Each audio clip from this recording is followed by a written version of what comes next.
Hi everyone, welcome to MA DSC tricks. మనము biology క్లాసెస్లో భాగంగా ఆల్రెడీ 6th నుంచి 9th క్లాస్ వరకు మనం డిస్కస్ చేయడం జరిగింది. వాటి యొక్క వీడియోస్ కూడా నేను ప్లేలిస్ట్లో లైన్గా అరేంజ్ చేశాను. మీరు వాటిని యూజ్ చేసుకోండి. మరి నిన్నటి నుంచి మనము 10th క్లాస్ బయాలజీ అనేది స్టార్ట్ చేశాం కదా. మరి అందులో భాగంగానే నిన్న పార్ట్ 1, ఈరోజు పార్ట్ 2 అనేది డిస్కస్ చేయబోతున్నాం. ఈ వీడియోలో 10th క్లాస్లో ఉన్నటువంటి రిమైనింగ్ లెసన్ మొత్తం కూడా కవర్ అయిపోతుంది. అండ్ ఈ వీడియోస్ 10th క్లాస్ బయాలజీ వచ్చేసి బోత్ ఏపీ అండ్ తెలంగాణ ఇద్దరికీ యూజ్ అవుతాయి కాబట్టి ఇద్దరు వీటిని యూజ్ చేసుకోండి. అండ్ మరి నిన్నటి క్లాస్లో ఇంకో చిన్న విషయం ఏంటి అంటే, మీకు దీని యొక్క నోట్స్ కావాలనుకుంటే మరి కింద డిస్క్రిప్షన్లో నేను ఒక వాట్సాప్ గ్రూప్ లింక్ ప్రొవైడ్ చేస్తాను. మీరు అక్కడ జాయిన్ అయిపోయి మరి మీకు డైలీ వచ్చేటువంటి అప్డేట్స్ ప్లస్ మీకు నోట్స్ కూడా అక్కడ ప్రొవైడ్ చేయడం జరుగుతుంది. ఓకే, చూడండి. మరి నిన్నటి క్లాస్లో మనం ఏం చెప్పుకున్నాము అంటే, స్వయం పోషకాలలో పోషణ అనేది ఎలా జరుగుతుంది అనేటువంటిది మనం కిరణజన్య సంయోగక్రియ గురించి డీటెయిల్డ్గా మనం అక్కడ తెలుసుకున్నాం. ఈరోజు వచ్చేసి మనము పరపోషకాలలో పోషణ. మరి పరపోషకాలు అంటే ఏంటి? ఏవైతే తమ ఆహారాన్ని తమంతట తాము తయారు చేసుకోలేవో అటువంటి వాటిని మనం ఏమని పిలుస్తామంటే పరపోషకాలు అంటాం. అంటే ఈజీగా చెప్పాలంటే స్వయం పోషకాలు కానివన్నీ కూడా ఏంటి? పరపోషకాలే. స్వయం పోషకాల మీద ఆధారపడేవన్నీ జీవులన్నీ కూడా ఏంటి అంటే పరపోషకాల కిందకే వస్తాయి కదా. మరి అందులో కొన్ని రకాలైనటువంటి పరపోషకాలను మనం చూద్దాం. ఆ తర్వాత మానవునిలో ఎలా జరుగుతుంది జీర్ణ వ్యవస్థ అనేది చూద్దాం. ఓకే, ఫస్ట్ చూడండి. ఆహారాన్ని శరీరం వెలుపల చిన్న చిన్న అణువులుగా విడగొట్టి శోషిస్తే అటువంటి జీవులను ఏమని పిలుస్తాము అంటే పుతికాహారులు అని పిలుస్తాం. ఓకేనా. మరి ఎగ్జాంపుల్స్ చూడండి. East, mushrooms, bread moulds. మరి ఇవన్నీ కూడా ఏంటి అంటే పుతికాహారులకు ఎగ్జాంపుల్ అన్నమాట. అందులో ఒకటి తీసుకుందాం. మరి బ్రెడ్ మౌల్డ్ ఉంది.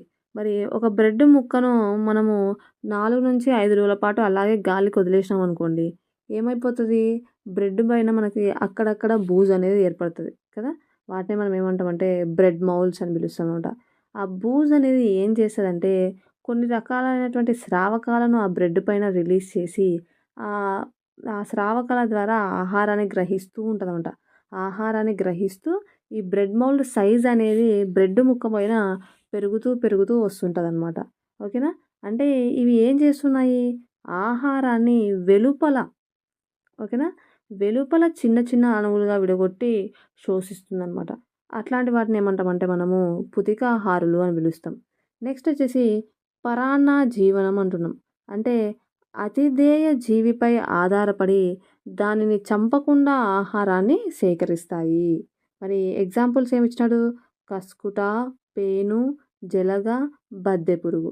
ఇవన్నీ కూడా పరాన్న జీవనానికి ఎగ్జాంపుల్స్ అనమాట. మనకు ఆల్రెడీ కస్కుట గురించి మనం డీటెయిల్గా తెలుసుకుందాం. ఇక్కడ ఏంటి అంటే తనకు కావాల్సినటువంటి అవసరాల కోసము వేరే వాళ్ళపైన ఆధారపడడం.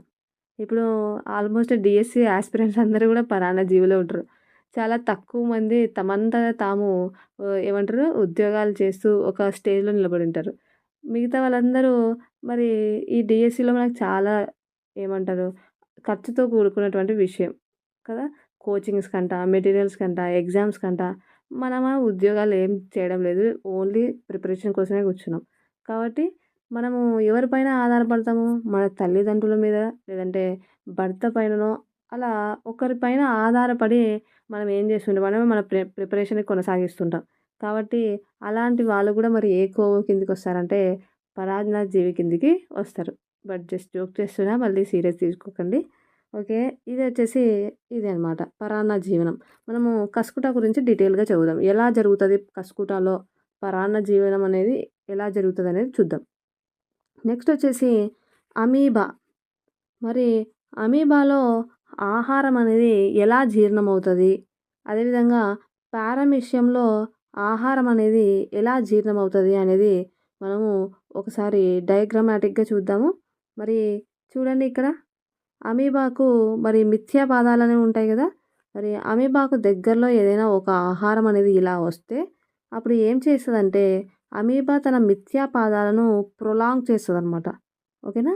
వాటిని ఏం చేస్తుందంటే ఆహారం చుట్టూ ఆహారం చుట్టూ ఆహారాన్ని బందీ చేయడానికి మిథ్యా పాదాలను ఇలా డెవలప్ చేసుకుంటుందన్నమాట.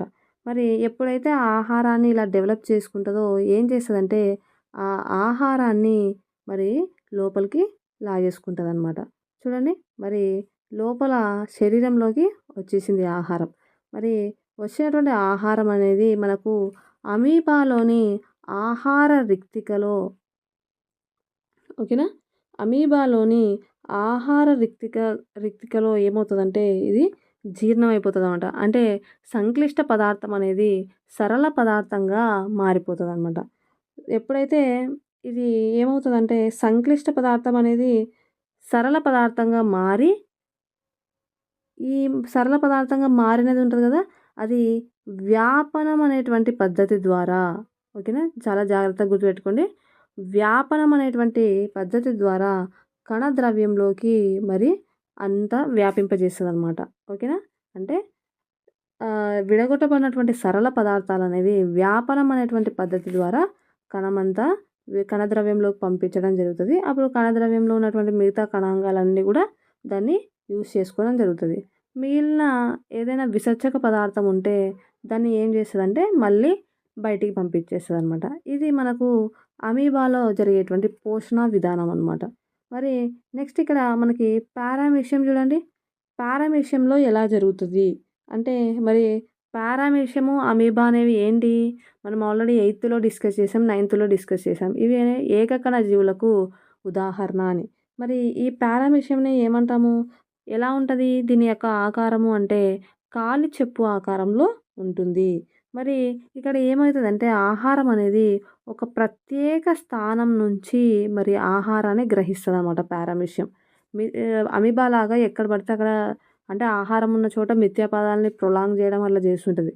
కానీ పారామీషియం మాత్రము కేవలం ఒక భాగంలో నుంచి మాత్రమే ఆహారాన్ని తీసుకుంటది. దాన్నే ఏమంటామంటే మనము కణముఖం అని పిలుస్తాం. ఓకేనా? కణముఖం ద్వారా మాత్రమే ఆహారాన్ని గ్రహిస్తుంది. మరి గ్రహించినటువంటి ఆహారం అనేది ఓకేనా? శరీరంలోకి ఎలా వెళ్తదని చెప్తున్నాము? కణముఖం ద్వారా వెళ్ళి అక్కడ కొన్ని ఎంజైమ్స్‌తో చర్య జరిపి ఏమవుతుంది? మెల్లగా సంక్లిష్ట పదార్థం అనేది విడగొట్టబడి సరళ పదార్థంగా మరి డెవలప్ అయ్యి సేమ్ అదే విధంగానే సరళ పదార్థం అనేది కణద్రవ్యంలో కలిసిపోతుంది. ఆ విధంగా మరి ఫుడ్ అనేది డైజెషన్ అవుతదనమాట. మిగిలిపోయినది ఏమవుతదంటే ఒక విసర్జక రంధ్రం నుంచి బయటికొచ్చేస్తదనమాట. ఓకేనా? దేని నుంచి?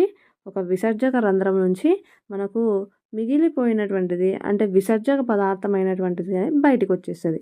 ఈ విధంగా మనకు పారామీషియంలో మరి పోషణ విధానము, జీర్ణక్రియ అనేది జరుగుతుంది అనేది మీరు గుర్తుపెట్టుకోవాలి. ఓకేనా? మరి నెక్స్ట్ చూద్దాం.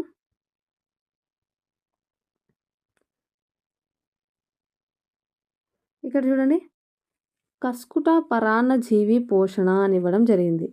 ఓకేనా? ఇక్కడ చూడండి. ఇది ఏంటంట పత్రరహిత పరాన్నజీవి మొక్క. కస్కుట అనేది ఏంటంట? కస్కుటలో పత్రహరితం అనేది ఉండదు. మరి పత్రహరితం యొక్క ముఖ్యమైన విధి ఏంటి? కిరణజన్య సంయోగక్రియ ద్వారా ఆహారాన్ని తయారు చేయడం. మరి దీంట్లో పత్రహరితమే లేకపోతే ఆహారం ఎక్కడి నుంచి తయారు చేయబడుతది? మరి ఆహారమే తయారు చేయలేకపోతే మరి అది వేరే ఏదో ఒక సోర్స్ అనేది ఉండాలి కదా! దానికి ఆల్టర్‌నేట్ సోర్స్. అంటే ఎవరో ఒకరి దగ్గర నుంచి ఆహారాన్ని తీసుకోవాల్సొస్తది. కాబట్టి ఆ విధంగా కస్కుట అనేది పరాన్న జీవనం అనేది కొనసాగిస్తదనమాట. మరి కస్కుట అనేది ఏంటి అంటే కన్వాల్యులేసి కుటుంబానికి చెందినది. ఏ కుటుంబానికి? చాలామంది కస్కుట అంటే జస్ట్ దాని యొక్క బ్రీఫ్ ఎక్స్‌ప్లనేషన్‌లో గుర్తుపెట్టుకుంటారు గానీ, ఈ పాయింట్స్ గుర్తుపెట్టుకోరనమాట. దాని యొక్క స్ట్రక్చర్ గురించి చాలా విషయాలున్నాయి. కాబట్టి వాటి మీద కూడా ఫోకస్ చేయండి. ఎందుకంటే మన ప్రీవియస్ టెట్‌లో అడగడం జరిగింది. కస్కుట యొక్క లక్షణాల్లో సరికానిదేది అని జెప్పేసి. ఇంకా క్లియర్‌గా చెప్పాలంటే పరాన్నజీవి మొక్క యొక్క లక్షణం కానిది అని చెప్పేసి ఇవ్వడం జరిగింది. కాబట్టి చాలా జాగ్రత్తగా చూడండి. నెక్స్ట్ వచ్చేసి 170 రకాల తీగ మొక్కలు ప్రపంచవ్యాప్తంగా సమశీతోష్ణ మరియు ఉష్ణమండల ప్రాంతాల్లో విస్తరించి ఉన్నాయి. ఎన్ని రకాలు? 170 రకాలు. ఇక్కడ మనకు 2 ఇవ్వడం జరిగింది.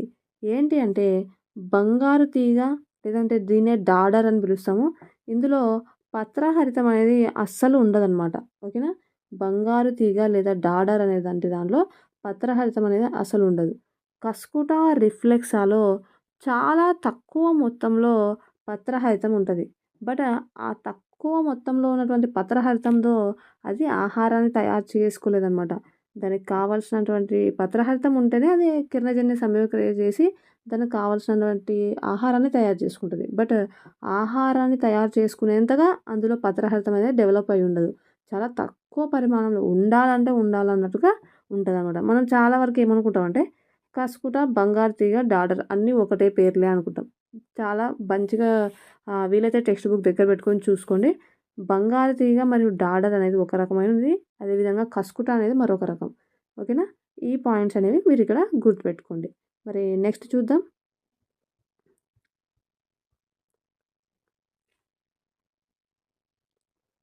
చూడండి. మరి డాడర్ యొక్క కాండం అనేది ఎలా ఉంటదంటే నారింజ రంగు లేదంటే లేత గులాబీ, పసుపు లేదా గోధుమ రంగులలో ఈ దీని యొక్క కాండం అనేది ఉంటదనమాట. అదేవిధంగా డాడర్ యొక్క పుష్పాలనేవి ఎలా ఉంటాయంట బొడిపల రూపంలో గుంపులు గుంపులుగా ఉంటాయి. తర్వాత పసుపు లేదా తెలుపు రంగులో ఆకర్షక పత్రాలు ఉండే తమ్మె గంటె ఆకారంలో ఉంటాయి. తమ్మెలు ఎలా ఉంటాయంటే గంట ఆకారంలో ఉండడం జరుగుతది. నెక్స్ట్ వచ్చేసి వీటి యొక్క పత్రాలనేవి ఎలా ఉంటాయంటే పొలుసులుగా ఉంటాయి. అసలు చాలా వాటికి పత్రాలు కూడా కనపడవు. ఎలా ఉంటాయంటే పొలుసుల మాదిరిగా ఉంటాయి. నెక్స్ట్ వచ్చేసి మరి ఏం చేస్తుంది ఈ డాడర్ అంటే అతిధేయ దారువు నుండి నీటిని అదేవిధంగా పోషక కణజాలం నుండి పోషక పదార్థాలను సేకరిస్తాయి అని చెప్పేసి చెప్పడం జరిగింది. మరి ఒకసారి చూడండి క్లియర్‌గా మీకు అర్థం కావాలని డయాగ్రమాటిక్‌గా గూగుల్‌లో సెర్చ్ చేశా కానీ బట్ దొరకలేదు ప్రాపర్ డయాగ్రాము. సో, అందుకే నేనే వేశాను. చూడండి ఇక్కడ మనకి అతిధేయ మొక్క లేదంటే ఏదైనా ఒక చెట్టు అనుకుందాం. మొక్క అనే అనుకుందాం. ఎందుకంటే మొక్క అయితే కొంచెం లేతగా ఉంటది కాబట్టి మీకి ఇంకా అర్థం అవ్వడానికి క్లియర్‌గా ఉంటది. ఇది అతిధేయ మొక్క. అతిథి నెక్స్ట్ ఈ మన డాడర్ వచ్చేసి చుట్టంలాగా వస్తదనమాట వాళ్ళ ఇంటికి. చుట్టంలాగా వచ్చేసి ఏం చేస్తుంది? మెల్లగా దాని యొక్క కాండం పైన దాని యొక్క వేర్లు అనేవి మరి మొక్క ఫస్ట్ స్టార్టింగ్ స్టేజ్‌లో ఉంటది కదా! మొక్క పుట్టినప్పుడు దానికి వేర్లు ఉంటాయన్నమాట. వాటినే మనం ఏమంటామంటే అంటు వేర్లు అంటాం. మరి ఆ అంటు వేర్ల ద్వారా ఏం చేస్తదంటే మెల్లగా చెట్టు పైకి పాకుతదనమాట. ఎప్పుడైతే చెట్టు పైకి పాకిందో చూడండి ఇక్కడ మొక్క యొక్క కాండం అనుకుంటే మరి ఈ మెల్లగా మొక్క యొక్క కాండం వైపుకు పాకుతదనమాట. ఎప్పుడైతే దానికి మొక్క చుట్టూ నేను పాకినాను అని దానికి అర్థమైపోతదో అప్పుడు ఏం చేస్తదంటే మెల్లమెల్లగా కాండానికి డాడర్ అతుక్కొని ఉంటది కదా! ఆ ప్రాంతాలలో హిస్టోరియా అనేటువంటి వేర్ల వంటి నిర్మాణాలనేవి డెవలప్ చేస్తదనమాట. వేర్ల వంటి నిర్మాణాలనేవి డెవలప్ చేసి ఆ కాండంలోకి చొచ్చుకొని పోయే విధంగా ఆ హిస్టోరియాలనేవి పెరుగుతాయన్నమాట. ఓకేనా. తర్వాత ఏమవుతదంటే ఇక్కడ ఇంకో పాయింట్ గుర్తుపెట్టుకోవాలి. ఎప్పుడైతే హిస్టోరియాలనేవి ఆ మొక్కలోకి చొచ్చుకుపోతాయో మరి మొట్టమొదటిగా ఏర్పడినటువంటి అంటువేర్లు హిస్టోరియాలు ఉంటాయి కదా! అవి మెల్లగా కుళ్ళిపోయి అవి కుళ్ళిపోతాయన్నమాట. స్టార్టింగ్ స్టేజ్‌లో ఉన్నటువంటి హిస్టోరియాస్ గానీ, అంటువేర్లు గానీ అవన్నీ కుళ్ళిపోతాయన్నమాట. ఏమవుతదంటే నూతన హిస్టోరియాలను డెవలప్ చేసుకుంటూ అది ఏం చేస్తదంటే మొక్క మొత్తం పాకిపోతదనమాట. కొన్నిసార్లు అసలు రియల్ మొక్క ఏదో కూడా కనపడదనమాట. అంతలా ఇది చెట్టు మొత్తం ఒక పందిరిలాగా పాకేసుంటది. ఓకేనా. కాబట్టి ఇది మనకు డాడర్‌కి సంబంధించినటువంటి విషయం అనమాట. అండ్ మరి ఏమంటున్నాం ఇక్కడ ముఖ్యమైన పాయింట్ ఏం గుర్తుపెట్టుకోవాలి? నీటి కోసము దారువు మీద ఓకేనా. దారు కణాల నుండి నీటిని గ్రహించుకుంటది. అదేవిధంగా పోషక కణజాలం నుంచి పోషక పదార్థాలను గ్రహించుకొని మరి దాని యొక్క ఆహారాన్ని తింటూ సంతృప్తి చెందుతదనమాట. కాబట్టి ఈ విధంగా మరి డాడర్ మొక్కలో జీవక్రియ లేదంటే పోషణ అనేది జరుగుతుంది. ఓకేనా. మనకి చాలా మనం ట్రావెలింగ్‌లో చూస్తూ ఉంటాం. పెద్ద పెద్ద చెట్ల పైన ఇట్లా వలలాగా ఉంటాయి. మీరు వీలైతే ఒకసారి గూగుల్‌లో చూడండి. కస్కుటా ప్లాంట్ లేదా డాడర్ ప్లాంట్ అని మీకు చాలా ఇమేజెస్ వస్తాయి. ఓకేనా. మరి నెక్స్ట్ వచ్చేసి మనము మానవుని యొక్క జీర్ణక్రియ, జీర్ణ వ్యవస్థ అనేటువంటి టాపిక్ డిస్కస్ చేయబోతున్నాం. చాలా ఇంపార్టెంట్. మరి మానవుని యొక్క జీర్ణ వ్యవస్థ అనేది మనకు నోటి నుంచి ప్రారంభమయ్యి పాయువుతో అంతమవుతుంది. అయితే ఒక్కొక్క భాగంలో జీర్ణ వ్యవస్థ ఎలా జరుగుతుంది అనేటువంటిది మనం ఇక్కడ క్లియర్‌గా డిస్కస్ చేయబోతున్నాం. ఇక్కడ బాగా నేర్చుకుంటే స్కూల్ అసిస్టెంట్ బయాలజీ వాళ్ళకు మరి ఇంటర్మీడియేట్‌లో ఉన్నటువంటి డైజెషన్ సిస్టము చాలా ఈజీగా అర్థమైపోతది. కాబట్టి ఇక్కడ ఇది కొంచెం ఫోకస్ చేయండి. అండ్ ఇక్కడ చూడండి, మనము మానవుని యొక్క జీర్ణ వ్యవస్థలో సంక్లిష్ట ఆహార పదార్థం అనేది సరళ పదార్థాలుగా విడగొట్టబడి రక్తనాళాల ద్వారా రక్తంలోకి ఆహారం అనేది సరఫరా చేయబడుతుంది. అయితే మరి ఆ ఆహారాన్ని తీసుకునేటువంటి విధానాన్ని మనం ఏమని పిలుస్తామంటే అంతరగ్రహణం అంటాం. ఓకేనా? ఆహారాన్ని తీసుకునేటువంటి విధానాన్ని ఏమని పిలుస్తాము? అంతరగ్రహణం అంటాం. మరి ఫస్ట్ స్టేజ్‌లో ఏమవుతది? నోటి ద్వారా మనము ఆహారాన్ని తీసుకుంటాం. ఎప్పుడైతే నోటి ద్వారా మనం ఆహారాన్ని తీసుకుంటామో, నోటిలోని లేదంటే ఆశకుహరంలోని దంతాలు మరియు నాలుక ద్వారా మనం ఏం చేస్తామంటే, ఆ ఆహారాన్ని చిన్న చిన్న ముక్కలుగా చేయడం జరుగుతది. ఓకేనా? ఎలా? నోటిలో విడుదలవుతున్నటువంటి లాలాజల గ్రంథుల ద్వారా ఏమవుతుందంటే ఆహారం అనేది మిక్స్ అయిపోయి ఏమవుతుందంటే ఒక ఏమంటారు? జారుడు స్వభావం గల ఒక ముద్దలాగా మారిపోతది కదా! మరి, మరి ఆస్య కుహరంలో ఉన్నటువంటి ఆ ఆహారాన్ని ఏమని పిలుస్తామంటే మనము బోలస్ అంటాం. ఏమని పిలుస్తాం? బోలస్ అంటాం. చాలా ఇంపార్టెంట్ ఈ టర్మినాలజీ. బోలస్ అనేటువంటి ఆహార పదార్థము మానవుని యొక్క జీర్ణ వ్యవస్థలో ఎక్కడ కనిపిస్తది అంటాడు. ఎక్కడ అంటే మనకు ఆస్య కుహరంలో మనకి ఈ బోలస్ అనేది కనిపిస్తది. మనం చెప్తున్నాం మరి. ఆహార పదార్థం అనేది లాలాజల గ్రంథులు రిలీజ్ చేసేటువంటి ఎంజైమ్‌తో చర్య చెందుతది అంటున్నాం. మరి చూడండి, నోటిలో లాలాజల గ్రంథులనేవి ఎన్ని ఉన్నాయి అంటే మనకు 3 జతల లాలాజల గ్రంథులనేవి కనిపిస్తాయి. ఎక్కడెక్కడ అంటే దవడల పక్కన ఒక జత ఉంటది. అదేవిధంగా నాలుక క్రింద ఒక జత ఉంటది. అంగిలిలో ఒక జత అనేది ఉంటది. ఇవన్నీ లాలాజలం రిలీజ్ చేసేటువంటి ఎంజైమ్ ఏది? చాలా ఇంపార్టెంట్. లాలాజలం రిలీజ్ చేసేటువంటి ఎంజైమ్ ఏది అంటే అమైలేజ్ అనేటువంటి ఎంజైమ్‌ని రిలీజ్ చేస్తది. ఈ అమైలేజ్‌నే ఏమని పిలుస్తాము? మరొక పేరు ఏంటి అంటే టయలిన్ అని కూడా పిలవడం జరుగుతుంది. మరి ఈ లాలాజల అమైలేజ్ అనేది ఆహారంలోని వేటిపైన చర్య చెందుతదంటే చాలా ఇంపార్టెంట్, కార్బోహైడ్రేట్స్ పైన చర్య చెందుతది. ఓకేనా? ఆహారంలో ఉన్నటువంటి కార్బోహైడ్రేట్స్ పైన చర్య జరిపి మాల్టోజ్ అనేటువంటి ఒక ఉత్పన్నాన్ని ఏర్పరుస్తదనమాట. ఓకేనా?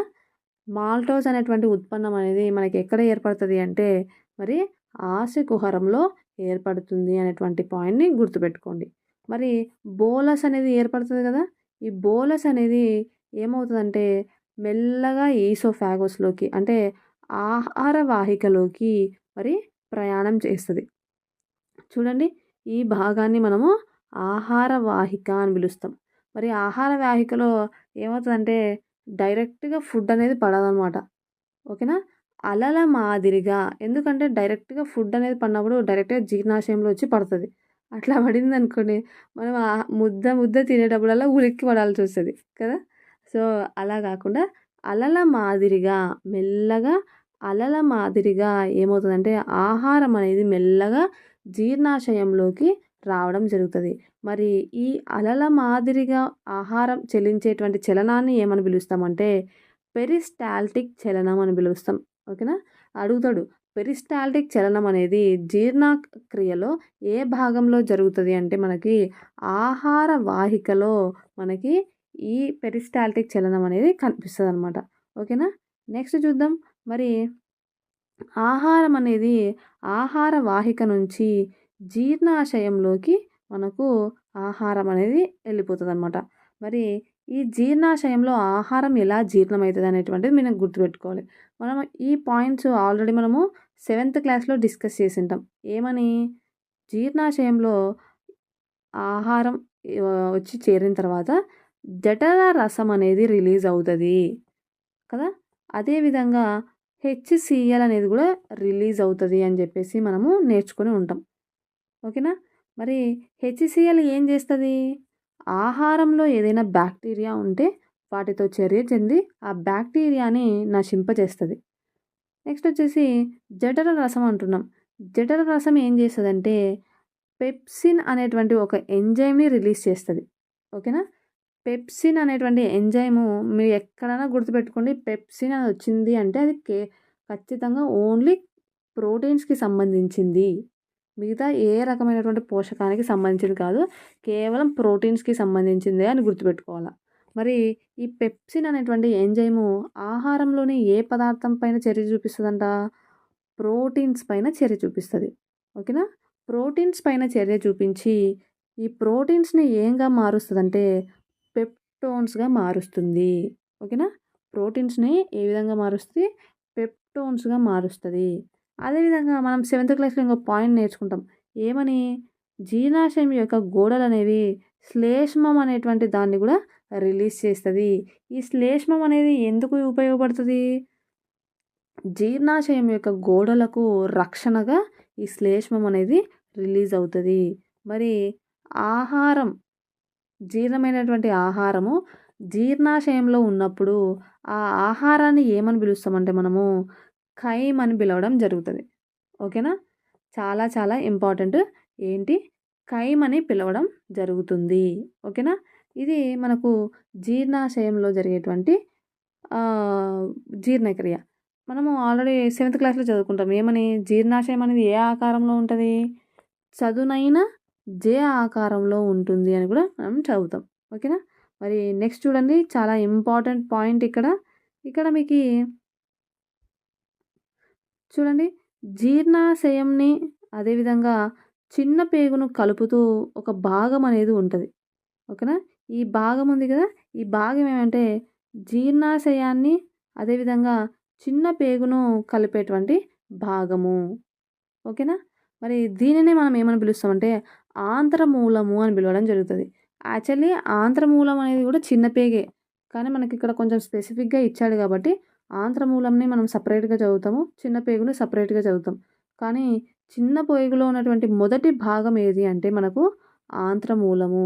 మరి ఈ ఆంత్రమూలం యొక్క విధి అనేది చాలా ఇంపార్టెంట్. ఓకేనా. ఏమవుతుంది అంటే ఆంత్రమూలము అనేది మీకు కొంచెం క్లియర్గా చూపిస్తా చూడండి. ఇక్కడ చూడండి, ఈ భాగాన్ని మనము ఆంత్రమూలము అంటాం. అంటే జీర్ణాశయాన్ని కనెక్ట్ చేస్తుంది, ప్లస్ అదేవిధంగా ఇక్కడ చిన్న పేగులోని జెజునం అంటాం అనమాట, ఆ పార్ట్ని కూడా కనెక్ట్ చేస్తుంది అనమాట. ఈ భాగాన్ని మనం ఏమంటాం అంటే ఆంత్రమూలము అంటాం. ఈ ఆంత్రమూలంలో ఏమవుతుంది అంటే కాలేయంకి సంబంధించినటువంటి పైత్యరసము, అదేవిధంగా ప్యాంక్రియాస్, క్లోమంకి సంబంధించినటువంటి కొన్ని ఎంజైమ్స్ అనేవి ఈ ఆంత్రమూలంలోకి రిలీజ్ అవుతాయి అన్నమాట. చూడండి, ఇక్కడ కాలేయం గ్రీన్ కలర్లో ఉన్నది కాలేయానికి సంబంధించినటువంటి నాళము, ప్యాంక్రియాస్ ఇక్కడ కనిపిస్తున్నటువంటి ప్యాంక్రియాస్ సంబంధించినటువంటి నాళము. ఈ రెండు కూడా ఆంత్రమూలంలోకి కనెక్ట్ అయిపోయి ఆంత్రమూలంలోకి కొన్ని రసాలను అనేటివి, కొన్ని ఎంజైమ్స్ అనేటివి రిలీజ్ చేస్తుంది అన్నమాట. మరి వాటి యొక్క విధి ఏంటి అనేది మనం చూద్దాం. ఓకేనా. మరి ఇక్కడ చూడండి, ఫస్ట్ మనము కాలేయం చూద్దాం.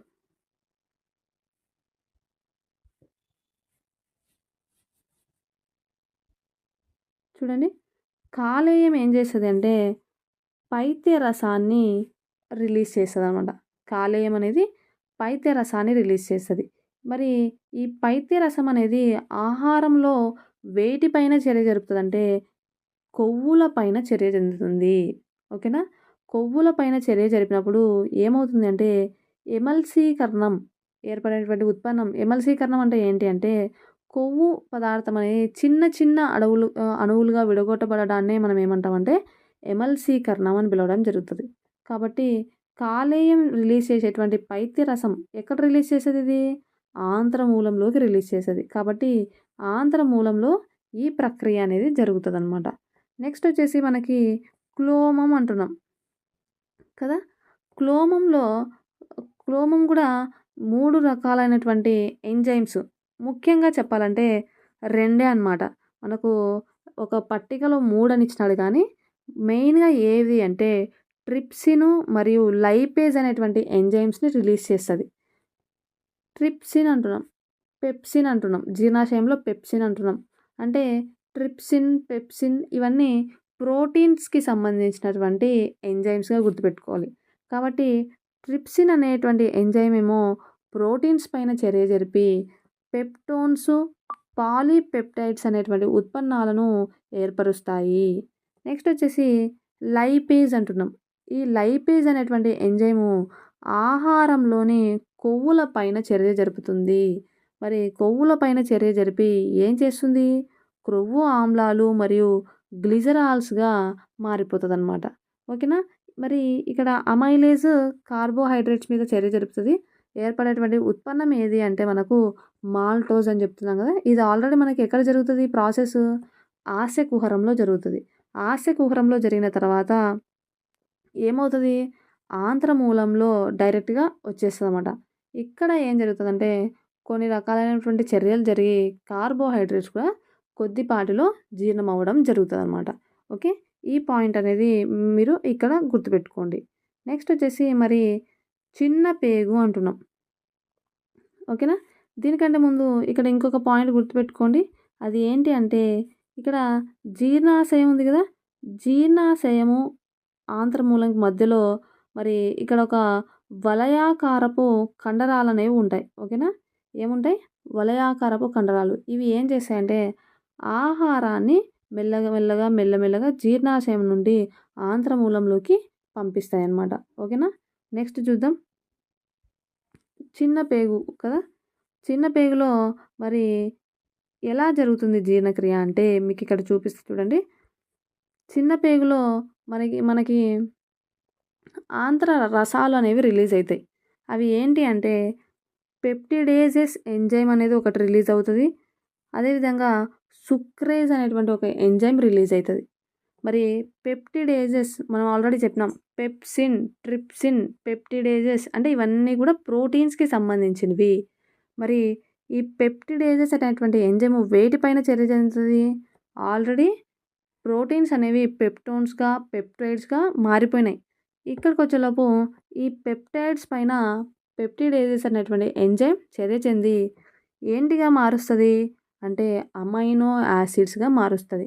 సో, ప్రోటీన్స్ యొక్క ప్రాథమిక ప్రమాణాలు ఏంటివి అంటే అమైనో యాసిడ్స్ అన్నమాట. కాబట్టి అమైనో యాసిడ్స్ అనేటివి ఏమవుతాయంటే తర్వాత మనకు రక్తకేశ నాళికల ద్వారా శరీరంలోని రక్తంలోకి సరఫరా చేయబడతాయి. నెక్స్ట్ వచ్చేసి సుక్రేజ్ అంటున్నాం. ఇది ఒక ఎంజైమ్ అనమాట. మరి ఇది దేనిపైన చర్య చెందుతదంటే సుక్రోజ్ అనేటువంటి పదార్థం మీద అంటే నథింగ్ బట్ ఇది ఏంటంటే ఒక కార్బోహైడ్రేట్ అనమాట. కార్బోహైడ్రేట్స్ పైన కంప్లీట్‌గా చర్య చెంది మనకి ఫైనల్‌గా ఏం చేస్తదంటే గ్లూకోజ్ అనేటువంటి ఉత్పన్నాన్ని రిలీజ్ చేస్తది. మరి గ్లూకోజు, ఈ అమైనో యాసిడ్స్ ఏమవుతాయంటే తర్వాత మరి ఈ చిన్న పేగు ఉంది కదా! ఇలా చిన్న పేగుంటే ఈ చిన్న పేగుకు ఏమవుతదంటే లింఫ్ కణాలు అదే విధంగా రక్తకేశ నాళికలనేవి దగ్గరగా అమర్చబడి ఉంటాయి. ఓకేనా? అది ఎలా అబ్జర్వ్ చేసుకుంటదనేది కూడా మీకు క్లియర్‌గా చెప్తాను. ఫస్ట్ ఇక్కడైతే చూడండి ఇంకొక పాయింట్ ఉంది.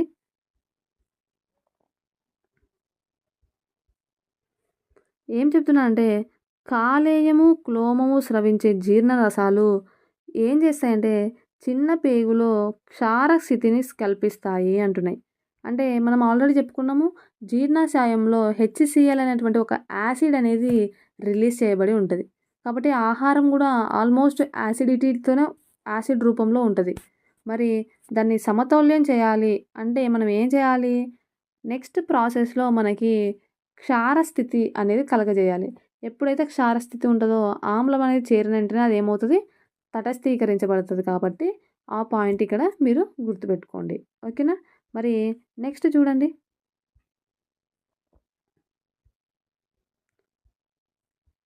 ఇక్కడ ఇంకొక చిన్న విషయం ఇక్కడ మీకి. ఏంటి అంటే చిన్న పేగు అనేటువంటి పార్ట్ గురించి మనం డిస్కస్ చేసేటప్పుడు ఇక్కడ ఒక చిన్న విషయం గుర్తుపెట్టుకోవాలి. ఏంటంటే చిన్న పేగు అనేది మానవుని యొక్క జీర్ణక్రియలో అతి పొడవైన భాగము. మరి మనం ఆల్రెడీ సెవెంత్ క్లాస్‌లో డిస్కస్ చేసాం. చిన్న పేగు యొక్క పొడవు ఎంతో మీరు కామెంట్ బాక్స్‌లో తెలియజేయండి. మరి చిన్న పేగు యొక్క గోడలనేవి లోపల ఎలా ఉంటాయంట? వేళ్ళ వంటి నిర్మాణాలు. చూడండి ఇక్కడ మీకి కనిపిస్తున్నాయి గదా! ఇవన్నీ ఏంటంటే చిన్న పేగు లోపలి భాగం అనమాట ఇది. పేగు లోపల. ఓకేనా? ఎలా ఉన్నాయి?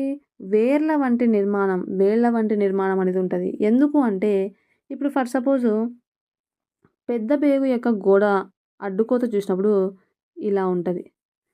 చిన్న పేగు యొక్క గోడలు చూసినప్పుడు ఇట్లా లోపల మీకు కనిపిస్తుంది కదా! వేళ్ళ వంటి నిర్మాణాలనేవి మీకు ఇలా ఉన్నాయి. ఇప్పుడు పెద్ద పేగులో ఆహారం జీర్ణం అవ్వడానికి ఎక్కువగా అవకాశం ఉంటదా? చిన్న పేగులో ఆహారం ఎక్కువగా జీర్ణం అవ్వడానికి అవకాశం ఉంటదా? అంటే ఇక్కడ వేళ్ళ వంటి నిర్మాణం ఉంది కాబట్టి ఇవి ఎక్కువగా పీల్చుకునేటువంటి అవకాశం ఉంటది.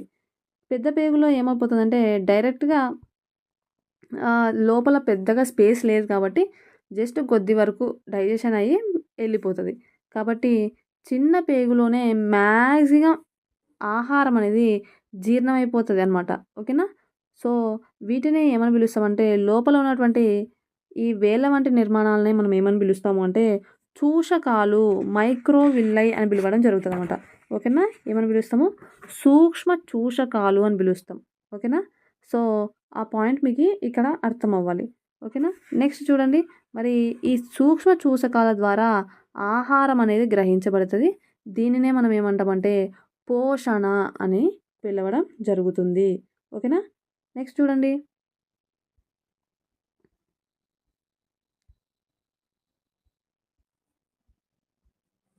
ఇక్కడ చూడండి. ఈ పాయింట్ మీకు ఇక్కడ క్లియర్‌గా అర్థమవుతది. పోషణ అంటున్నాం గదా! ఏమవుతదంటే చిన్న పేగు ఇదంతా ఏంటి అంటే చిన్న పేగనమాట. ఓకేనా? చిన్న పేగుకి ఏమవుతదంటే ఇది రెడ్ కలర్‌లో ఇలా రక్తనాళికలు కనిపిస్తున్నాయి గదా! ఇవన్నీ రక్తనాళాలనమాట. ఈ రక్తనాళాలనేవి చిన్న పేగుకి చాలా అతుక్కపోయి ఉంటాయనమాట. చిన్న పేగుకి అతుక్కుపోయి ఉంటాయి. ఈ రక్తనాళాలనేవి. దీంతో పాటు ఆల్టర్‌నేటివ్‌గా లింఫ్ లింఫాటిక్ సిస్టమ్ గూడా ఈ రక్తనాళాలకి అతుక్కుపోయి ఉంటది. ఓకేనా? చిన్న పేగు యొక్క గోడలకు రక్తనాళాలు, అదేవిధంగా లింఫ్ నాళాలు అనేవి అతుక్కుపోయి ఉంటాయన్నమాట. ఓకేనా? ఇట్లా అతుక్కుపోయినప్పుడు ఏమవుతదంటే చిన్న పేగు జీర్ణం చేసినటువంటి ఆహారాన్ని ఇవి గ్రహించుకుంటాయి. ఇవి గ్రహించుకొని ఏం చేస్తాయంటే శరీరంలో మిగతా అన్ని భాగాలకు సరఫరా చేస్తది. దీన్నే మనం ఏమని పిలుస్తామంటే పోషణ అని పిలవడం జరుగుతది. సో, ఈ పాయింట్ మీకు బాగా గుర్తుండాలి. ఇప్పుడు ఫర్ సపోజ్ మీరు జనరల్‌గా చూస్తే మీకి ఏమంటారు? ఒక వేడి వేడి కుండ ఉందనుకుందాం. లేదంటే వేడి వేడి వంట పాత్ర ఏదైనా ఉంది. దాన్ని బయట మీరు చెయ్యి పెట్టినారనుకోండి. ఏమైతది? కాలుతది కదా! ఆహారం ఎక్కడుంది? లోపలుంది. బట్ మీకి బయట చెయ్యి పెట్టినా గూడా ఏమైతుందంటే దాని యొక్క ఎఫెక్ట్ అనేది కాలడం అనేటువంటి ఎఫెక్ట్ అనేది మీకు కనపడుతుంది కదా! అదే విధంగానే చిన్న పేగులో జీర్ణమైనటువంటి ఆహారం ఉంది. దానికి బాగా భయంకరంగా చిన్న పేగు గోడల చుట్టూ రక్తకేశ నాళికలనేవి అల్లుకుపోయి ఉంటాయనమాట. అవి ఏం చేస్తాయంటే మెల్లమెల్లగా ఆ ఆహారాన్ని గ్రహించేస్తాయనమాట. అది పాయింట్ అలా. ఓకేనా? మరి నెక్స్ట్ చూద్దాం. మనకి ఇంకా ఏముంది అంటే పెద్ద పేగు గురించి ఉంటది. పెద్ద పేగు గురించి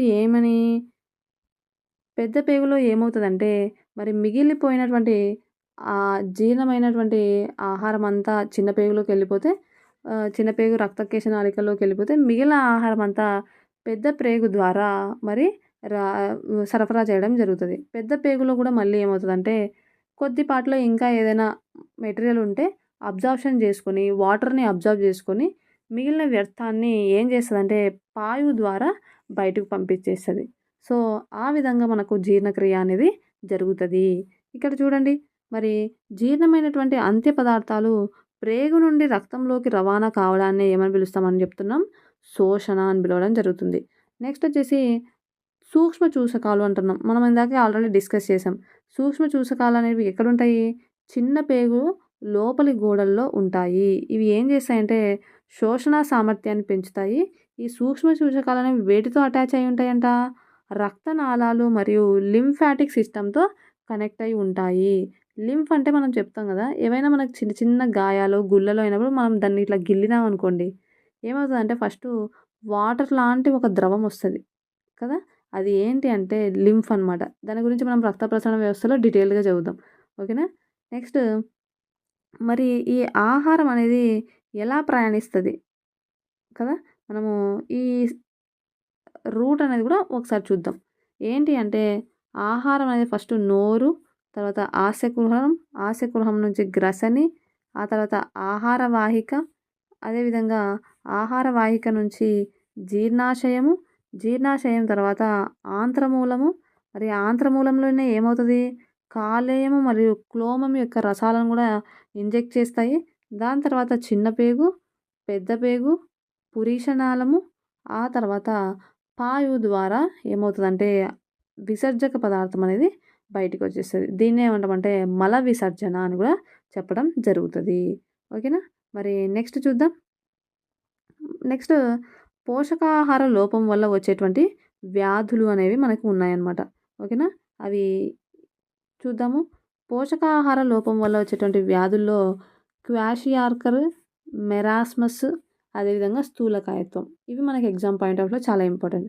మరి క్వాషియార్కర్ అనేది ఏంటి అంటే ప్రోటీన్ లోపం వల్ల వచ్చేటువంటి వ్యాధిని మనము క్వాషియార్కర్ అని పిలవడం జరుగుతది. ఓకేనా? మరి ఆ క్వాషియార్కర్ యొక్క వ్యాధి యొక్క లక్షణాలనేవి ఎలా ఉంటాయంట? కణాంతర అవకాశాలలో నీరు చేరి శరీరం అనేది ఉబ్బినట్టుగా కనిపిస్తుంది. అదేవిధంగా కండరాల పెరుగుదల కూడా నెమ్మదిగా ఉంటుంది. అదేవిధంగా పొడిబారినటువంటి చర్మము, విరేచనాలు అనేవి ఈ వ్యాధి యొక్క లక్షణాలు. నెక్స్ట్ వచ్చేసి మరి మెరాస్మస్ అంటున్నాం. మెరాస్మస్ అంటే ఏంటి అంటే ప్రోటీన్స్ మరియు కెలరీల లోపం. ఓకేనా? అంటే కార్బోహైడ్రేట్స్. ప్రోటీన్స్ మరియు కెలరీల లోపం వల్ల వచ్చేటువంటి వ్యాధి ఏది అంటే మెరాస్మస్. ఇక్కడ ఏమవుతదంటే మీరు బాగా అబ్జర్వ్ చేయండి. ఎవరైతే వెంటనే 1 ఇయర్ బేబీ ఉండంగానే నెక్స్ట్ ఇయర్ మళ్ళీ కన్సీవ్ అయినా, లేదంటే ఒక తల్లికి లైన్‌గా ఎక్కువ మంది సంతానం 5 మంది, 6 మంది అట్లా సంతానం కలిగిన అట్లాంటి పిల్లల్లో మనము ఈ మెరాస్మస్ వ్యాధి అనేది గమనించగలం. ఎందుకు అంటే ఇప్పుడు ఫర్ సపోజ్ ఒక బేబీ పుట్టేసింది. ఒక తల్లికి ఒక బేబీ ఉంది. చిన్న బేబీ. 5, 6 నెలలో లేదంటే 8 నెలలో ఉందనుకోండి. అంటే ఇంకా పాలు తాగే వయస్సులో ఉంది. వెంటనే తల్లి మళ్ళా కన్సీవ్ అయితే, మళ్ళీ గర్భం దాలిస్తే ఏమవుతది? అప్పుడు పాలు తాగడానికి అవకాశం ఉండదు. ఫుడ్ తినిపియాల్సొస్తది. మరి నెలల పిల్లకి తల్లి పాలనేవి ఎంతో మంచి పౌష్టికాహారాన్ని ఇస్తాయి. అట్లాంటప్పుడు అలాంటి పౌష్టికాహారము పిల్లలకి లభించినప్పుడు ఆటోమేటిక్‌గా ఏమవుతది వాళ్ళలో? పౌష్టికాహార లోపం, పోషకాహార లోపం అనేది ఏర్పడతది. పోషకాహార లోపం ఏర్పడినప్పుడు ఏమవుతదంటే పిల్లలు ఇలాంటి వ్యాధులకు గురయ్యేటువంటి ఛాన్స్ ఉందనమాట. మరి ఎక్కువ కాన్పులు కావడం వల్ల గూడా కాబట్టి అధిక సంతానం కలిగినటువంటి పిల్లల్లో గూడా ఏంటి అంటే వెంటనే వాళ్ళు డెలివరీ అయ్యుంటారు కాబట్టి అట్లాంటి పిల్లలకి గూడా ఫుడ్ అనేది సరిగ్గా అందదనమాట.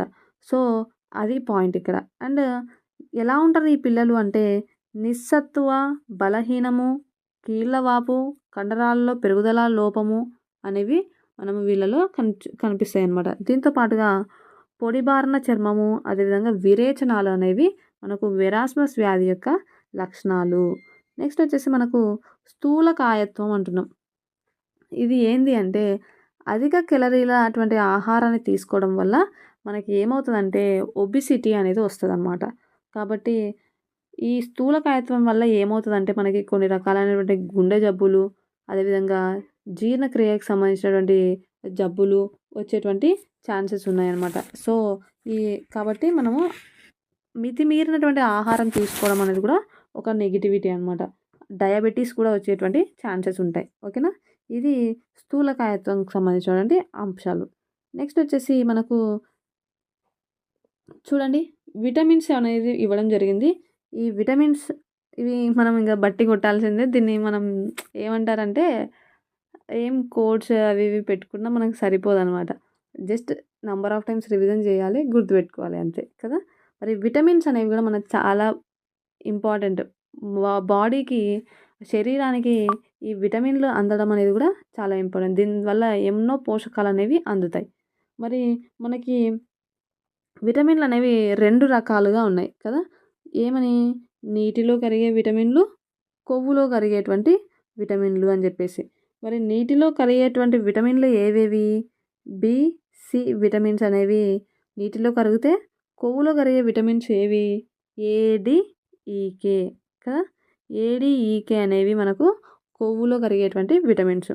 మరి వాటి యొక్క ఏమంటారు విధులు, అంటే వాళ్ళ వల్ల వచ్చేటువంటి వ్యాధులు మరియు వాటి యొక్క లక్షణాలు ఎలా ఉంటాయి అనేది చూద్దాం.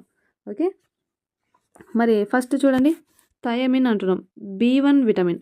ఇది ఎక్కువగా ఏ పదార్థాల్లో మనకు కనిపిస్తుంది అంటే తృణధాన్యాలు, నూనె గింజలు, కూరగాయలు, పాలు, మాంసం, చేపలు, గుడ్లు.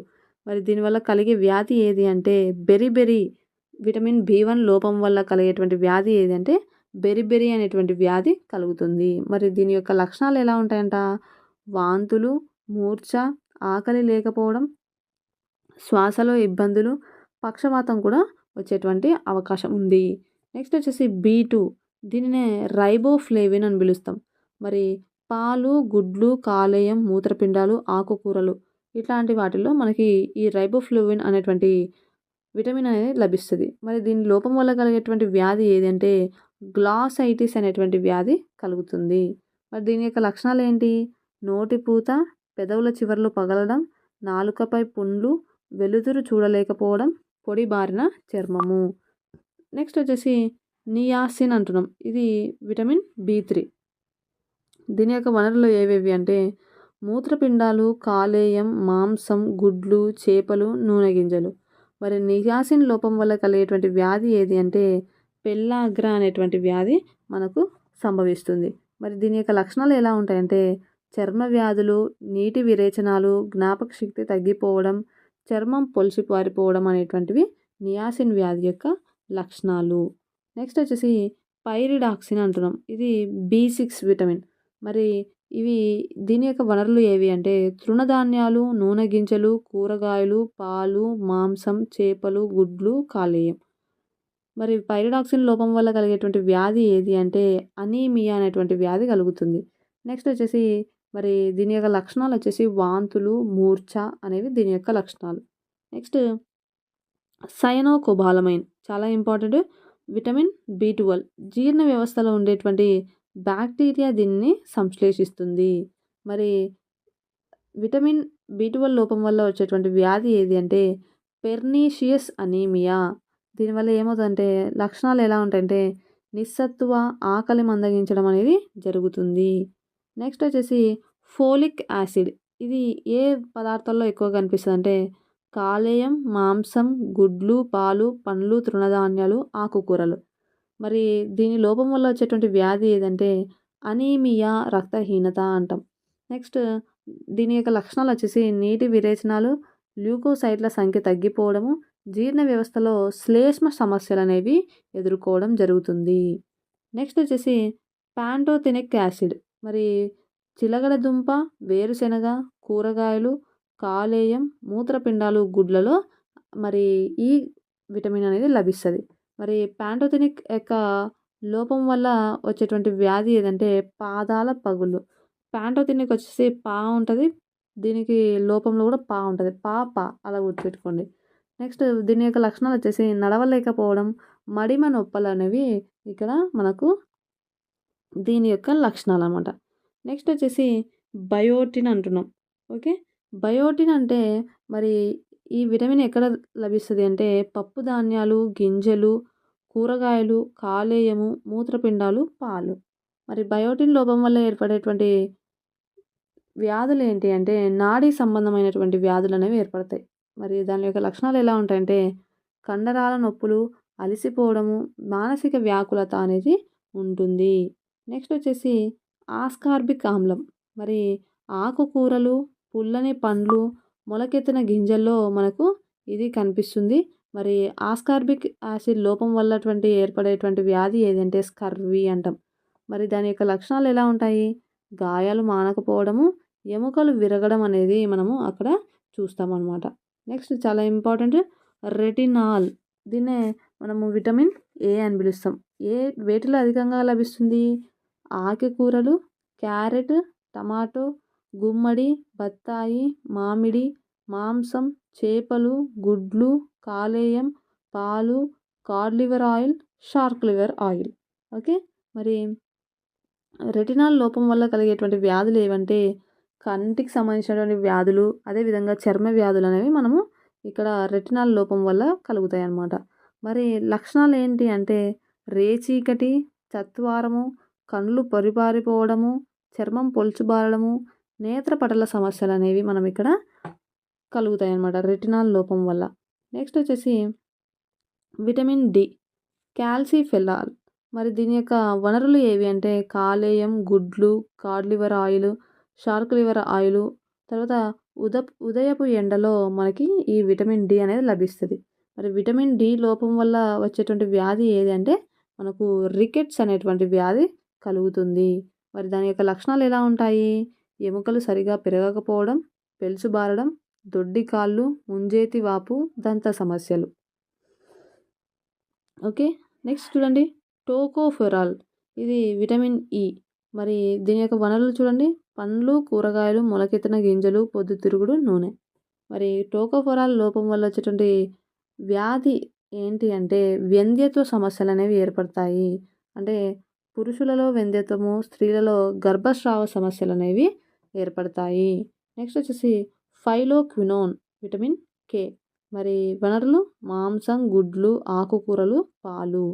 నెక్స్ట్ మరి ఈ విటమిన్ కే లోపం వల్ల ఏమవుతుందంటే రక్తం గడ్డకప్పు కట్టకపోవడం అనేది జరుగుతుంది.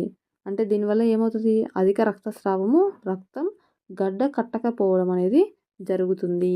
కాబట్టి ఇవి మనకు విటమిన్స్ లోపం వల్ల వచ్చేటువంటి వ్యాధులు, వాటి యొక్క లక్షణాలు.